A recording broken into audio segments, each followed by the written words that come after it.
in-enjoy mo yan, okay na. Cool. Cool siya, di ba? So, mahilig kasi ako sa mga ganito.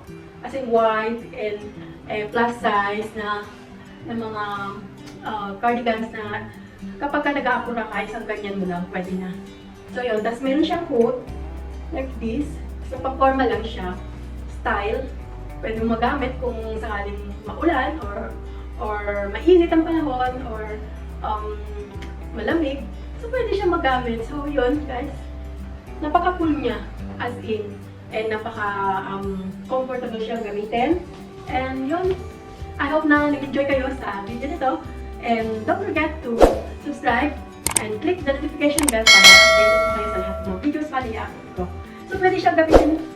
Pwede ka naka-shorts, pwede ka naka-dress, pwede rin naka-jeans, or pwede rin naka-tights, naka-boots, pwede ka naka-boots, pwede naka-heels, kahit ano, pwede sa lahat. Pwede siya sa lahat. So, yun guys, cool na cool. And masaya ako sa ginawa ko ito. So, pwede kong gamitin kahit saan, kahit araw-araw, or pwedeng lumabas, kahit winter, pwedeng mayroon kang suot na loob na mainit na, sweatshirt, and then ipatong mo lang to, then okay na.